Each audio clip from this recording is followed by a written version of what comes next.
जय हिंद। Channel NTV live web news Meerut मित्र पर मैं हूं आपके साथ नवीद खान, शो खबर विश्लेषण लेकर। तो आज खबर विश्लेषण में हम आपको दिखाने जा रहे हैं मेरठ के उस बाजार की तस्वीर जहां 4 दिन तक टकराव चला, नारे लगे, सड़कों पर व्यापारी बैठे रहे और फिर उसी सड़क पर संवाद हुआ, समझौता हुआ और अंत में भरोसा लौटा।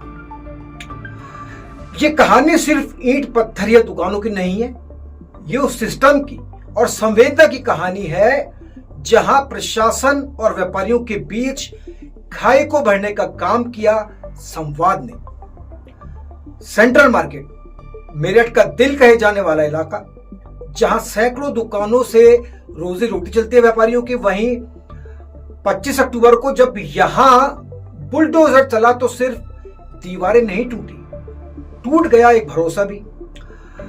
आवास विकास परिषद का कहना है कि यह निर्माण अवैध है, वहीं इसके जवाब में व्यापारियों का कहना है कि हमने 50 साल किराया दिया, अब ये कॉम्प्लेक्स, ये दुकानें अचानक अवैध कैसे हो गई।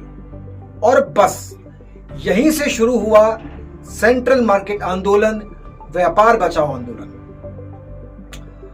बाजार बंद, धरना शुरू और सैकड़ों व्यापारी सड़कों पर उतर आए। और इसके साथ साथ इस पूरे मामले ने महिलाओं ने मोर्चा संभाला। तानाशाही नहीं चलेगी जैसे नारे बाजार की दीवारों से टकराने लगे। पूरा इलाका पुलिस छावनी में बदल गया। लेकिन जैसे जैसे दिन बीतते गए तो एक बात पूरी तरह साफ थी, यह आंदोलन सिर्फ दुकानों का नहीं रहा, यह सिस्टम बनाम जनता की लड़ाई बन गया था। लेकिन फिर अचानक इस कहानी में एक नया मोड़ आया, एक नया ट्विस्ट आया। धरना स्थल पर पहुंचे सांसद अरुण गोविल, रामायण के राम और अब मेरठ के जनप्रतिनिधि यानी सांसद। अरुण गोविल ने मंच से कहा कि अब कुछ नहीं होगा। उन्होंने मुख्यमंत्री योगी आदित्यनाथ से इस पूरे मामले में सीधी बातचीत की है। बस ये वही पल था जब भीड़ की आंखों में गुस्से की जगह राहत दिखी और आंखों में खुशी भी नजर आई। अरुण गोविल ने व्यापारियों को आश्वासन दिया कि सेंट्रल मार्केट की बची दुकानों को तोड़ा नहीं जाएगा, उन पर कोई भी किसी भी तरह की कार्रवाई नहीं होगी और मास्टर प्लान में संशोधन कर बाजार को स्ट्रीट का दर्जा मिलेगा। और यह भी कहा अरुण गोविल ने कि टूटी दुकानों को अस्थायी पट्टा दिया जाएगा और दाखिल खारिज की कार्रवाई प्राथमिकता पर होगा। सहमति के 5 बिंदु आपको बता रहे हैं कि इस जो पूरा प्रकरण है, जब समझौता हुआ तो इसमें क्या सहमति बनी है। 5 इसमें पूरी बिंदु हैं। पहला, शेष दुकानों को तोड़ा नहीं जाएगा, उन पर कोई कार्रवाई नहीं होगी। दूसरा, मास्टर प्लान में संशोधन किया जाएगा, यानी मास्टर प्लान में संशोधन होगा। और तीसरा, प्रभावित दुकानदारों को अस्थायी पट्टा। चौथा, भूखंड 661/6 पर दाखिल खारिज जल्द।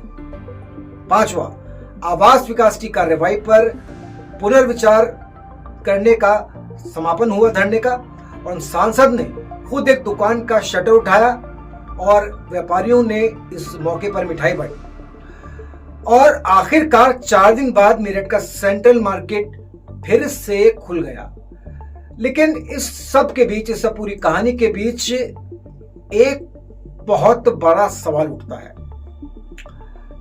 कि यह समझौता स्थायी समाधान है या फिर एक राजनीतिक प्रेशर रिलीज। बड़ा सवाल, क्योंकि हकीकत यह भी है कि 22 दुकानें पहले ही ढह चुकी हैं।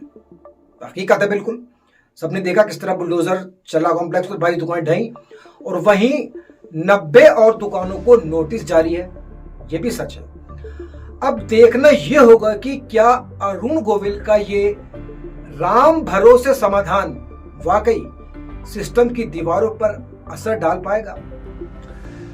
4 दिन की चुप्पी टूटी, बाजार भी खुला, ग्राहकों का स्वागत हुआ। लोगों ने कहा अब डर नहीं, भरोसा है। तो मेरठ का सेंट्रल मार्केट विवाद की एक कहानी हमें बताती है कि जब संवाद होता है तो सुलह भी संभव होती है। धरना खत्म हुआ, बाजार खुला, एक नई शुरुआत की घंटी बजी। लेकिन ये याद रखना होगा कि किसी भी शहर का असली विकास बुलडोजर से नहीं, बातचीत और भरोसे से होता है।